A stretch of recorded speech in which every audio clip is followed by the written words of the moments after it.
فرزند زہرا یہ حالات برے ہیں۔ کاشانہ بصیرت ایک ایسا مکمل یوٹیوب چینل جس پر محروم بصارت کے لیے بالخصوص اور تمام افراد کے لیے بالعموم سینکڑوں کی تعداد میں اسلامی کتب دستیاب ہیں۔ لہذا گزارش ہے کہ آپ اپنی ذمہ داری نبھاتے ہوئے کاشانہ بصیرت کو سبسکرائب کرنے کے ساتھ ساتھ بیل آئیکن کو پریس کیجئے تاکہ آپ علم کے حصول کے ساتھ ساتھ مذہب اہل بیت کی اشاعت میں بھی اہم کردار ادا کرتے رہیں۔ کاشانہ بصیرت۔ فرزند زہرا یہ حالات برے ہیں۔ اعوذ باللہ من الشیطان الرجیم، بسم اللہ الرحمن الرحیم۔ السلام علیکم سامعین، کاشانہ بصیرت کے یوٹیوب چینل کی جانب سے میں جو آپ کی خدمت میں پیش کر رہی ہوں، جس کے میں 3 پارٹ پڑھ چکی ہوں، چوتھا پارٹ پڑھ رہی ہوں میں، اور یہ ہے امامیہ مشن کا 28واں تبلیغی رسالہ، جس کا نام ہے مارکہ کربلا، مطبوعہ سرفراز قومی پریس، وکٹوریہ اسٹریٹ، لکھنؤ۔ میں نے جہاں سے چھوڑا تھا میں وہیں سے شروع کرتی ہوں، امام حسین کی دعا سے، جو امام حسین نے اپنے ہاتھ اٹھائے۔ آپ نے اپنے ہاتھ درگاہ خدا میں اٹھائے اور یہ دعا پڑھی۔ یقیناً موازنہ کرنا چاہیے عیسیٰ علیہ السلام کی آواز سے جو اناجیل کی نقل کے مطابق صلیب پر بلند ہوئی تھی، اے خدا تو نے مجھے کیوں چھوڑ دیا؟ اور نبی زادی کی دعا میں جو اس سیلاب مصیبت کے اندر لبوں پر جاری تھی، خداوندا تو میرا سہارا ہے ہر تکلیف میں اور میرا قبلہ امید ہے ہر سختی میں، اور تجھی پر مجھے ہر واقعے میں جو مجھ پر پیش آئے بھروسہ ہے۔ کتنے صدمے ایسے ہیں جن کے برداشت کرنے سے دل کمزور ثابت ہوتا اور حیلہ و تدبیر کی راہیں بند نظر آتی، دوست ان میں ساتھ چھوڑ دیتے اور دشمن ان میں طعنہ زنی کرنے لگتے ہیں۔ میں ان کو تیری حضور میں پیش کرتا اور تجھ سے ان کی شکایت کرتا ہوں، اس لیے کہ میں تجھے چھوڑ کر کسی اور سے لو لگانا ہی نہیں جانتا۔ تو اس تکلیف کو دور کرتا اور اس کا تدارک کر دیتا ہے۔ یقیناً تو ہی ہر نعمت کا مالک اور ہر احسان کا مرکز اور ہر مطلب کا آخری مرجع ہے۔ فوج ہمارے ساتھ سامنے کی طرف سب بستہ تھی، مگر اس سے کمینگاہوں حملوں کے بہترین موقعوں کی فکر بہت زیادہ تھی، اس لیے فوج کے لوگ پشت خیام کی طرف بھی جاتے تھے کہ اس طرف سے حملے کا موقع ہے یا نہیں۔ یہاں اس طرف آگ شعلہ ور تھی جو اس طرف سے حملے کے خیال کو بالکل سرد کر دیتی تھی۔ اس ناکامی سے دلوں میں شعلوں کا بھڑکنا ضروری تھا اور جلے دل کے پھپھولے سخت کلامی اور زخم زبان کی صورت میں پھوڑے جاتے تھے۔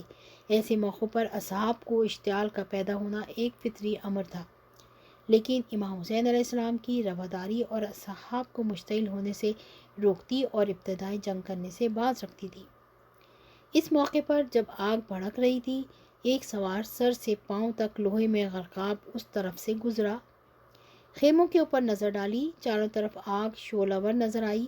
اس نے پکار کر امام علیہ السلام کو مخاطب کر کے کہا، تم نے قیامت کے دن کے پہلے ہی اپنے لیے دنیا میں آگ کا سامان کر لیا؟ معاذ اللہ۔ فرزند رسول سے یہ خطاب حضرت نے اصحاب سے فرمایا، یہ کون ہے؟ معلوم ہوتا ہے شمر بن ذی الجوشن ہے۔ اصحاب نے عرض کیا، ہاں فرزند رسول، یہ وہی ہے۔ حضرت نے فرمایا، جہنم کی آگ میں جلنے کا تو زیادہ مستحق ہے۔ مسلم بن اوسجہ جو بہت ضعیف العمر تھے، مگر جملہ ایسا تھا کہ تمام اصحاب میں جوش پیدا ہو گیا تھا۔ انہوں نے کہا، میری جان آپ پر فدا، اجازت ہوتی ہے کہ ایک تیر اس کو مار دوں، کیونکہ اس وقت یہ بالکل زد پر ہے، تیر خطا نہیں کر سکتا اور یہ آدمی فاسق و فاجر بہت بڑا ہے۔ حضرت نے فرمایا، نہیں، ایسا نہ کرو، میں جنگ میں پہل نہیں کرنا چاہتا۔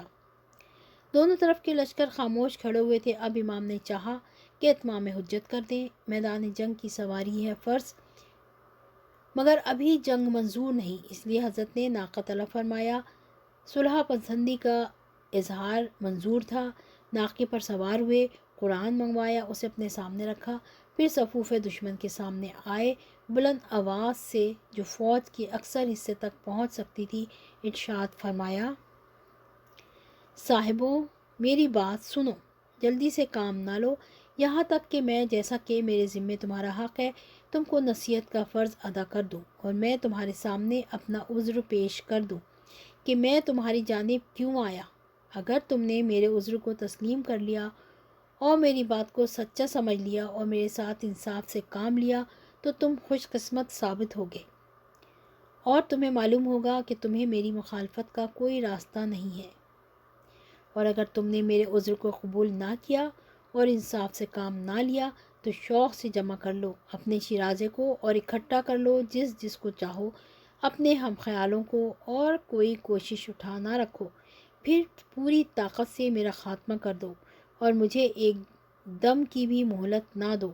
میرا مددگار بس خدا ہے جس نے قرآن کو نازل کیا، اور وہی اچھے اعمال والوں کا بس مددگار ہے۔ آواز حضرت کی خیمے میں پہنچی تو مخدرات عصمت سے گریہ کا شور بلند ہوا۔ حضرت نے جناب عباس و علی اکبر کو بھیجا کہ انہیں خاموش کرو، رونے کا وقت زیادہ بعد کو آئے گا۔ جب آواز گریہ کی موقوف ہوئی تو حضرت نے حمد الہی ادا فرمائی اور خدا کے اوصاف اس کی ذات اقدس کے لحاظ سے ذکر فرمائے۔ پھر حضرت رسالت مآب صلی اللہ علیہ وآلہ وسلم پر صلوات کا تذکرہ کیا اور حضرت کے اوصاف و فضائل کو تھوڑی دیر تک بیان فرماتے رہے۔ راوی کا بیان ہے، میں نے حضرت کے قبل اور بعد کوئی متکلم نہیں دیکھا جو آپ سے زیادہ فصاحت و بلاغت کا مالک ہو۔ حمد و صلوات ادا کرنے کے بعد حضرت نے فرمایا، ذرا میرے نام و نسب پر غور کرو، دیکھو تو میں کون ہوں، پھر اپنے گریبانوں میں منہ ڈالو، غور تو کرو کہ تمہارے لیے میرے خون کا بہانا اور میری حتیٰ کی حرمت کرنا جائز ہے۔ کیا میں نہیں ہوں تمہارے نبی کا نواسا اور ان کے وصی، ان کے چچا زاد بھائی اور ان کے اوپر سب سے پہلے ایمان لانے والے اور تصدیق کرنے والے کا فرزند؟ کیا حمزہ سید الشہداء کا لقب رکھتے ہیں؟ کیا حمزہ جو سید الشہداء کا لقب رکھتے ہیں وہ میرے ہی باپ کے چچا نہیں تھے؟ اور کیا جعفر طیار جنہیں خدا کی طرف سے 2 پر پرواز کے لیے عطا ہوئے وہ میرے ہی چچا نہیں تھے؟ کیا یہ حدیث تمہارے گوش زد نہیں ہوئی جو زبان زد خلائق ہے کہ حضرت رسول خدا صلی اللہ علیہ وآلہ وسلم نے میرے اور میرے بھائی کے بارے میں فرمایا تھا کہ یہ دونوں جوانان اہل جنت کے سردار ہیں؟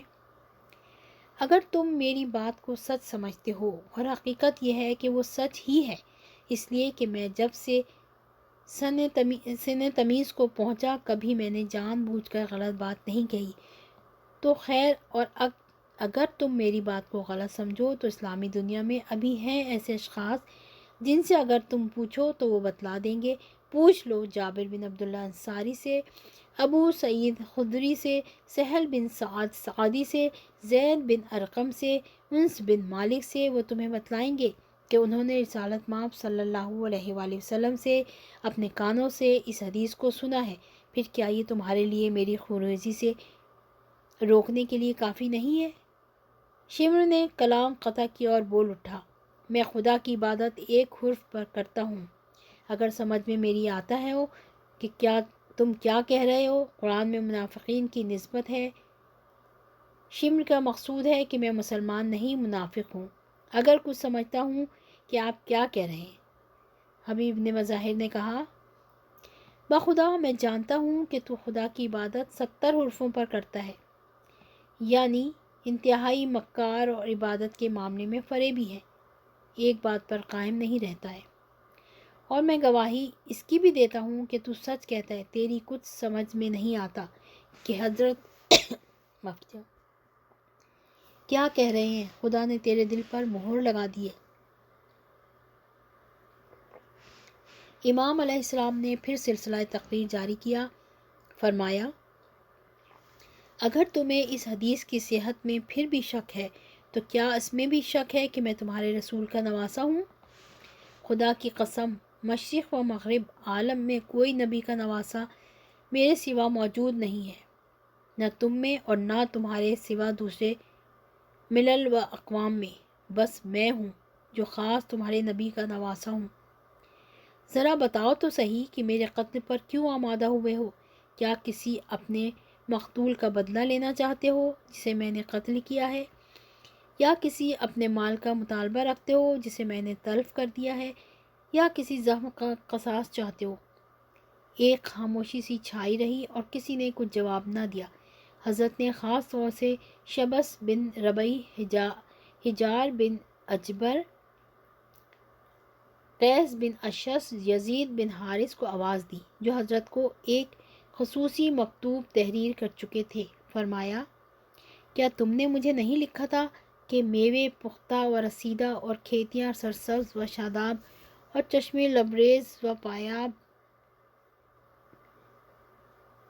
اور لشکر آپ کی مدد کے لیے تیار ہیں؟ ان لوگوں نے جواب دیا کہ ہم نے ایسا کوئی خط نہیں لکھا۔ حضرت نے فرمایا، کیوں نہیں؟ خدا کی قسم تم نے لکھا تھا اور ضرور لکھا تھا۔ پھر آپ عام لشکر کی طرح مخاطب ہوئے اور فرمایا، اگر تم لوگوں کو میرا آنا ناپسند ہے تو مجھے واپس چلا جانے دو، کسی جگہ جہاں میں امن و امان سے زندگی گزار سکوں۔ یہ وہی بات ہے جو حضرت نے حر کی فوج کے سامنے راہ میں ارشاد فرمائی تھی اور عمر سعد سے کربلا پہنچنے کے بعد کہلوائی، اور وہی آج بھی عام فوج سے مخاطب ہو کر پیش کر رہے ہیں۔ اس کے معنی یہ ہیں کہ آپ کا مسلک ایک تھا جو شروع سے پیش نظر تھا اور آخر تک قائم رہا۔ آپ کے مطالبات میں کسی قسم کی تبدیلی اور آراء و خیالات میں کسی طرح کا تغیر نہیں ہوا۔ وہ جیسا کہ ہم نے اسوہ حسنی کے بیانات میں ذکر کیا ہے، امن و امان اور صلح پسندی کو سب سے مقدم سمجھتے تھے، جہاں تک کہ حمایت باطل کا سوال نہ پیدا ہو، اور حمایت باطل کے لیے کسی طرح تیار نہ تھے، چاہے اپنی جان چلی جائے۔ قیس بن اشس، جو محمد بن اشس کا بھائی ہے، اس کی بہن جادہ بنت اشس امام حسن علیہ السلام کی زہر خوارنی کا ذمہ دار، اور محمد بن اشس حضرت مسلم کے قتل کا ذمہ دار تھا۔ اس نے پکار کر کہا، آپ یزید کی بیعت کیوں نہیں کر لیتے؟ حضرت نے فرمایا، کیوں نہ ہو؟ تو اپنے بھائی محمد بن اشس ہی کا تو بھائی ہے۔ کیا تو اتنے کو کافی نہیں سمجھا کہ مسلم بن عقیل کے خون کی ذمہ داری تجھ پر عائد ہے؟ خدا کی قسم، یہ نہیں ہو سکتا کہ میں ذلت کے ساتھ اپنا ہاتھ ان کے ہاتھ میں دے دوں اور غلامانہ زندگی کا اپنے لیے اقرار کر لوں۔ ہرگز نہیں، یہ ناممکن ہے۔ حجت تمام ہو چکی، فوج مخالف کا اثر پذیر ہونا پہلے ہی سے متوقع نہیں تھا، اپنا فرض پورا کرنا تھا اور وہ پورا ہو چکا۔ حضرت نے ناقے کو بٹھا دیا، اتر پڑے اور عقبہ بن سمعان کو حکم دیا کہ اسے باندھ دو۔ اب اصحاب کی باری آئی، انہوں نے بھی چاہا کہ فوج مخالف کو اپنی امکانی طاقت پر بھر نصیحت کر دیں۔ امام حسین علیہ السلام کے پرجوش ساتھی زہیر بن قین گھوڑے پر سوار، سر سے پاؤں تک لوہے میں غرقاب، صف سے باہر نکلے، پکار کر کہا، کوفے والو، ڈرو خدا کے غضب سے، ڈرو۔ ایک مسلمان کے ذمے اس کے اسلامی بھائی کے حق میں فرض عائد ہوتا ہے کہ وہ اسے نصیحت کرے۔ ہم آپس میں بھائی ہیں، ابھی تک ایک ہی مذہب اسلام کے پیرو اور ایک ہی ملت نبویہ کے تابع ہیں۔ جب تک کہ ہمارے تمہارے درمیان تلوار نہیں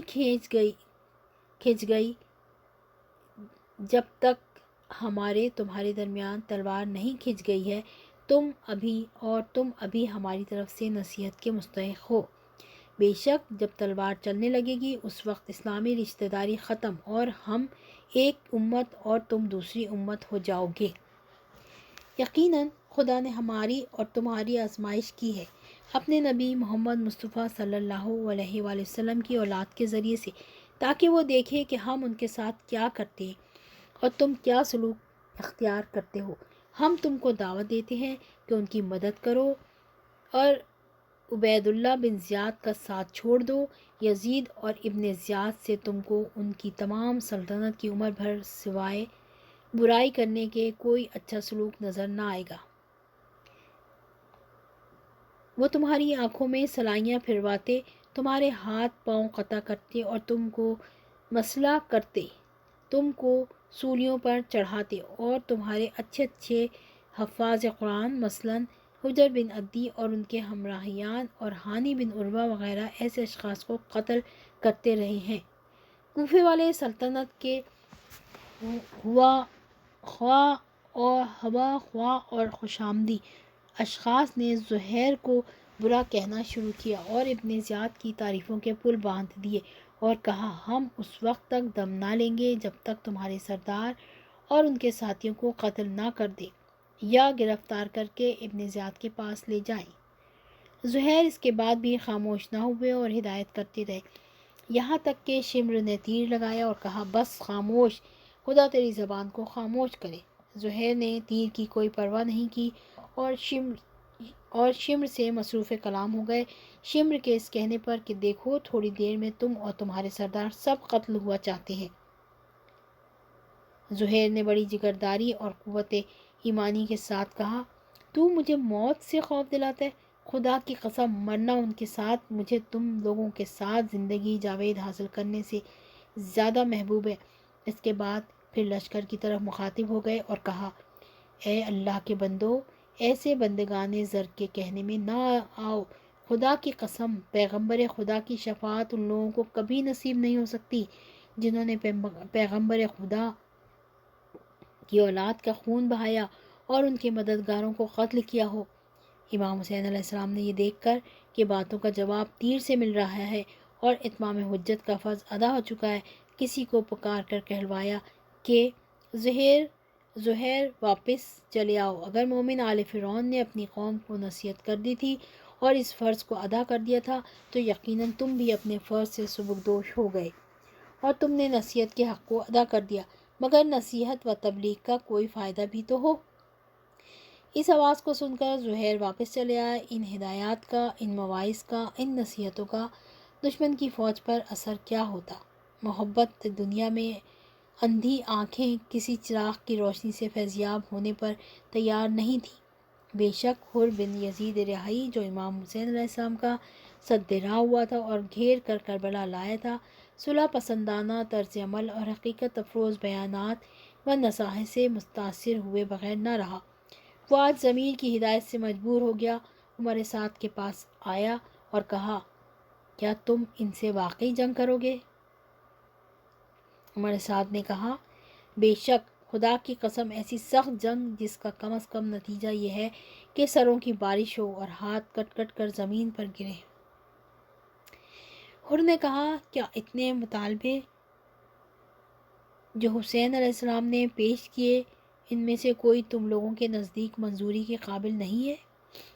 عمر سعد نے کہا خدا کی قسم اگر معاملہ میرے ہاتھ میں ہوتا تو میں ضرور منظور کر لیتا، لیکن کیا کروں کہ تمہارا حاکم ابن زیاد نہیں مانتا۔ حر نے یہ سن کر کچھ گفتگو کرنا بیکار سمجھا، ہٹ کر ایک جگہ کھڑے ہو گئے۔ قرہ بن قیس ایک شخص حر کے قبیلے میں سے تھا، غالباً یہ وہی شخص ہے جو عمر سعد کا پیغام لے کر امام علیہ السلام کی خدمت میں آیا تھا اور حبیب ابن مظاہر کی نصیحت کرنے پر اس نے کہا تھا کہ میں جا کر جو پیغام لایا ہوں اس کا جواب دے دوں تو پھر غور کروں گا۔ وہ اس وقت حر کے پاس تھا۔ حر نے اس کو اپنے پاس سے ٹالنا چاہا، کہا قرہ تم نے آج اپنے گھوڑے کو پانی نہیں پلایا؟ اس نے کہا نہیں۔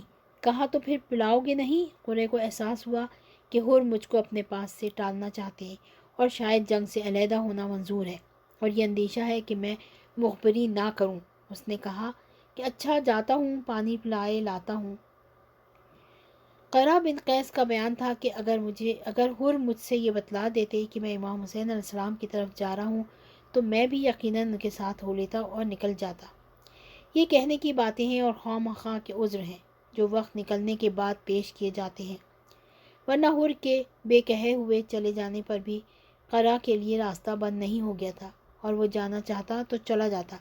بہرحال قرہ تو اس جگہ سے علیحدہ ہٹ گیا۔ حر نے آہستہ آہستہ گھوڑا اپنا فوج امام علیہ السلام کی طرف بڑھانا شروع کیا۔ مہاجرین اوس جو انہی کے قبیلے کا ایک دوسرا شخص تھا، اس نے کہا کیوں حر، کیا ارادہ ہے؟ کیا حملہ کرنا چاہتے ہو؟ حر نے زبان سے کچھ جواب نہیں دیا مگر جسم میں لرزہ سا پیدا ہو گیا۔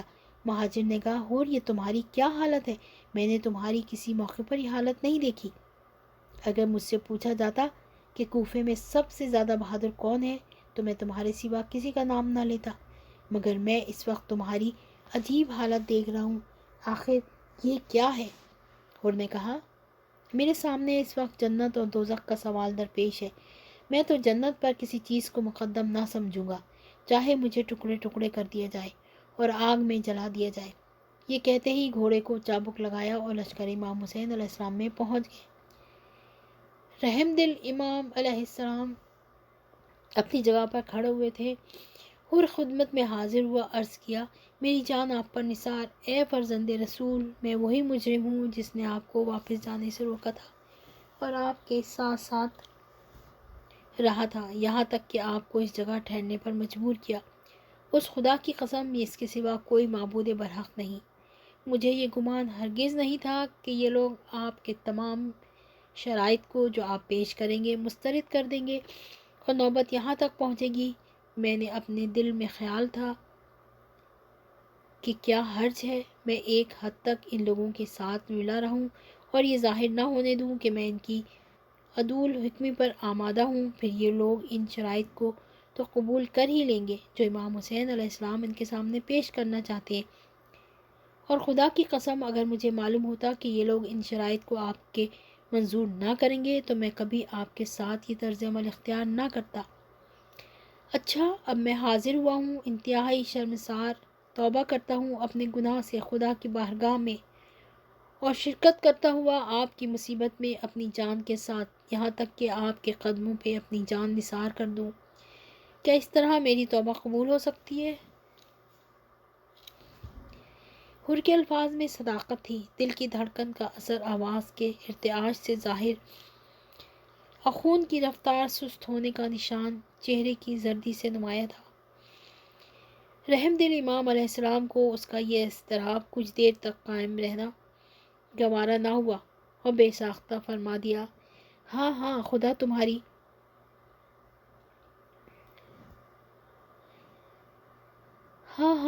تمہاری توبہ کو قبول کرے گا اور تمہیں بخش دے گا۔ یہ تو بتاؤ کہ تمہارا نام کیا ہے؟ اس نے کہا، حور بن یزید۔ حضرت نے فرمایا، پھر کیا ہے، تم آزاد ہو، جیسا تمہاری ماں نے تمہارا نام رکھا تھا، تم آزاد ہو انشاءاللہ، دنیا میں بھی اور آخرت میں بھی۔ گھوڑے سے تو اترو۔ حور نے کہا، میں آپ کی نصرت میں گھوڑے پر سوار ہوں، بہتر ہے اس سے کہ پیادہ ہوں، بس ایک تھوڑی دیر ان سے جنگ کرنا ہے اور پھر تو مر کر گھوڑے سے نیچے آنا ہی ہے۔ حضرت نے فرمایا، اچھا، تمہاری خوشی، جو تمہیں منظور ہو ویسا ہی کرو۔ حور آئے صفوف اہل کوفہ کے مقابل میں کہا، بھائیوں، آخر حسین علیہ السلام سے ان باتوں میں سے جن کو وہ پیش کرتے ہیں کسی بات کو تم منظور کیوں نہیں کر لیتے کہ تمہیں ان سے جنگ کرنے اور لڑنے سے نجات ملے؟ لوگوں نے کہا کہ امیر عمر بن سعد موجود ہیں، جو کچھ تمہیں کہنا ہو انہی سے کہنا۔ حور نے پھر عمر سعد سے یہی الفاظ کہے اور ویسا ہی جواب ملا جو اس کے قبل مل چکا تھا کہ اگر مجھ سے ممکن ہوتا تو میں ضرور ایسا کرتا۔ حور متوجہ ہوئے عام اہل کوفہ کی طرف اور حسب ذیل تقریر کی، اے کوفہ والو، تمہاری ماں کو تمہارے غم میں رونا نصیب۔ تم نے حسین علیہ السلام کو بلایا، جب وہ آئے تو تم نے ان کا ساتھ چھوڑ دیا، تم نے یہ ارادہ ظاہر کیا کہ ہم آپ کے اوپر اپنی جانیں نثار کریں گے، پھر تم نے خود ان کے اوپر چڑھائی کر دی اور ان کے قتل پر آمادہ ہو گئے۔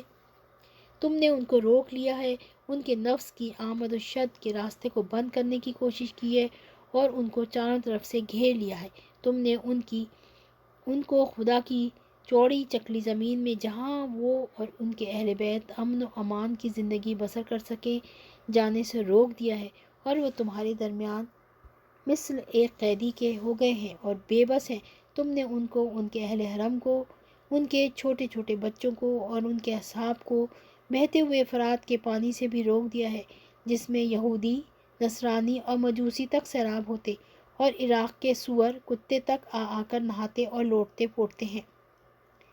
اور دیکھو ان کی یہ حالت کہ پیاس نے ان کی طاقتوں کو کمزور اور انہیں جاں بلب کر دیا ہے۔ کیا برا سلوک کیا ہے تم نے محمد صلی اللہ علیہ وآلہ وسلم کی اولاد کے ساتھ۔ ان کی وفات کے بعد خدا تم کو اس شدت والی پیاس کے دن، یعنی روز قیامت، سیراب نہ کرے۔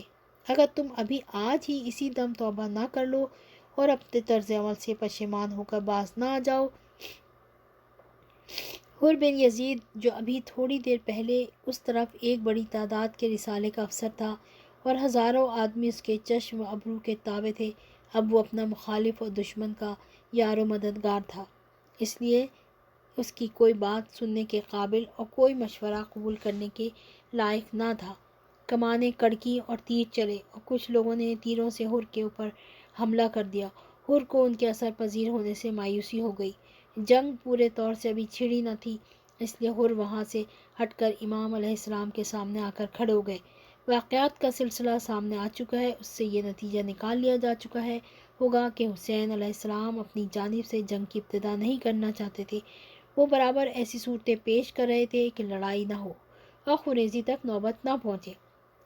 صرف اسی وقت نہیں جب وہ ظاہری حیثیت سے بالکل مجبور ہو گئے تھے اور چاروں طرف سے گھر گئے تھے، بلکہ اس کے قبل بھی ان کا طرز عمل یہی تھا اور وہ یکساں صورت پر برابر قائم رہا۔ فوج کشی و صف بندی اور صلح کی تمام امیدیں قطع ہونے کے بعد بھی آپ کی طرف سے جنگ کی ابتدا نہیں ہوئی اور سخت سے سخت مواقع پر آپ اصحاب کو برابر روکتے رہے۔ یہی وہ قولی و عملی تعلیم تھی جو آپ کو اپنے والد بزرگوار امیر المومنین علی بن ابی طالب علیہ السلام کی سیرت زندگی سے پیش نظر تھی اور اسی پر آپ سختی کے ساتھ قائم رہے۔ لیکن اب وہ وقت آیا کہ دھوپ چڑھ چکی ہے، دن کا کچھ حصہ گزر گیا ہے۔ عمر سعد نے لشکر کو آگے بڑھایا، دریے رید کو آواز دی کہ علم اپنا میرے قریب لا، ورید کو آواز دی کہ علم اپنا میرے قریب لا، درید رایت جنگ لیے قریب آ گیا۔ عمر سعد نے تیر اپنا چلہ کمان میں جوڑا اور امام کی طرف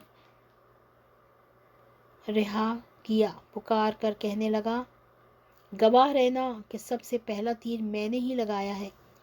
گواہ ہیں، بے شک گواہ ہیں، تاریخ کے ورق گواہ ہیں، اسلامی افراد کے دل گواہ ہیں، کربلا کا تختہ گواہ ہے، عاشور کا دن گواہ ہے، اسلام کا جگر گواہ ہے جو اس تیر سے گھائل ہو گیا، افسانیت کی پیشانی گواہ ہے جو داغدار ہوئی، مذہب کا گلا گواہ ہے جو اس سے چھد گیا، پیغمبر اسلام گواہ ہیں جن کے دل پر اس تیر کا اثر پڑا، فاطمہ زہرا علیہ السلام کا کلیجہ گواہ ہے جو اس سے خون ہو گیا، خدا خود گواہ ہے جو ہر موقع پر خود حاضر و ناظر ہے۔ یہ گواہیاں سب موجود ہیں مگر حاکم کوفہ کے دربار کے لیے نہیں،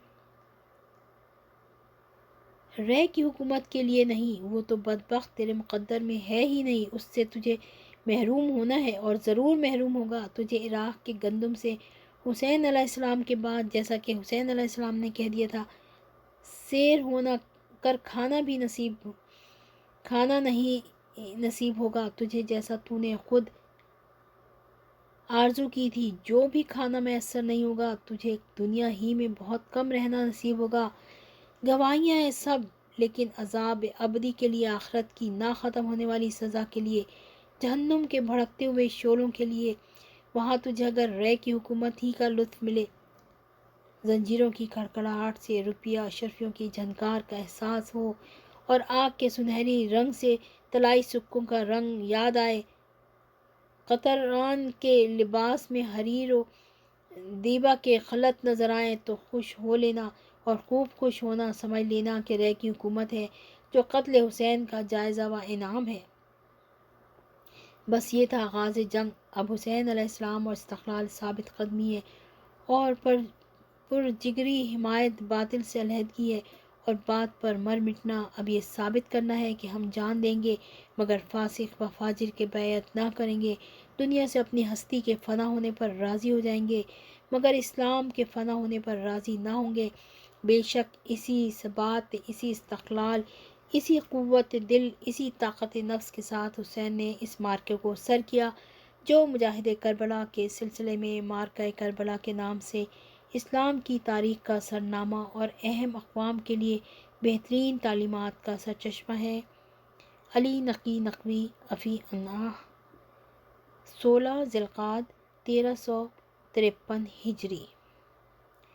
صفحہ نمبر 86 پہ ہے۔ امامیہ مشن کی ممبری قبول فرما کر ناصرین اہل بیت علیہ السلام کی فہرست میں اپنا نام درج فرما لیجئے۔ یہ ان کی ممبران کی گزارش ہے۔ یہ گزارش کی ہے سید ابن حسن، آنرری سیکریٹری امامیہ مشن۔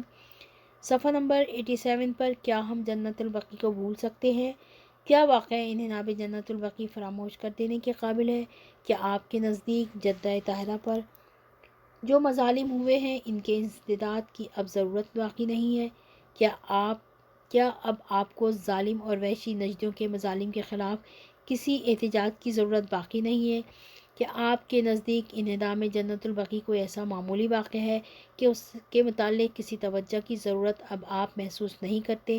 اگر ایسا نہیں ہے اور یقیناً نہیں ہے تو پھر فرمائیے کہ آئندہ آپ ان روح فرسا مظالم کے انسداد اور تعمیر جنت البقیع کے متعلق کیا ارادہ رکھتے ہیں؟ سوگواران جنت البقیع سید حاجی حسن، آنرری اسسٹنٹ سیکریٹری انجمن حسین آباد لکھنؤ۔ حجج و بینات ہے، یہ بھی انہوں نے اپنی کتابوں کے بارے میں بات کی ہے۔ اس کے بعد امامیہ مشن بلڈنگ فنڈ اور اس کی ضرورت ہے، یہ بھی آنرری سیکریٹری امامیہ مشن نے ریکویسٹ کی ہے۔ اس کے بعد ہے امامیہ مشن کے تبلیغی رسالے، میں ان کے نام بتاتی جاتی ہوں، رسالوں کے نام جو یہاں پر فہرست ہیں رسالوں کی۔ امامیہ مشن کے تبلیغی رسالے، نمبر 1 قاتلان حسین کا مذہب، تحریف قرآن کی حقیقت، دوسرا ایڈیشن، مولود کعبہ، وجود حجت، نمبر 5 اصول دین اور قرآن، نمبر 6 اتحاد الفریقین، حصہ اول، حسین اور اسلام اردو، تیسرا ایڈیشن، نمبر 8 حسین اور اسلام ہندی میں، نمبر 9 حسین اور اسلام انگریزی میں، نمبر 10 متع اور اسلام، نمبر 11 امامت ائمہ اثنا عشر اور قرآن، نمبر 12 تجارت اور اسلام، نمبر 13 اتحاد الفریقین حصہ دوم، نمبر 14 علی اور کعبہ، 15 رجال نجاری حصہ اول، 16 مذہب باب بہا حصہ اول، 17واں رسالہ نوروز و غدیر، 18واں رسالہ مجاہدہ کربلا، 19 کربلا کا آتم ولیدان ہندی میں، اور 20واں رسالہ دی مارٹرڈم آف حسین انگریزی میں، 21واں رسالہ اسوہ حسنی، 22واں جنگ صفین، 23واں تذکرہ حفاظ شیعہ حصہ اول، 24واں تذکرہ حفاظ شیعہ حصہ دوم، 25 مقصود کعبہ، 26 مذہب باب بہا حصہ دوم، 27واں رسالہ مذہب اور سائنس، 28واں رسالہ معرکہ کربلا جو میں نے ابھی پڑھ کے ختم کیا آپ لوگوں کی خدمت میں۔ اللہ ہماری توفیقات خیر میں اضافہ کرے زیادہ سے زیادہ، اور آپ لوگوں کی بھی توفیقات خیر میں اضافہ کرے۔ خدا حافظ۔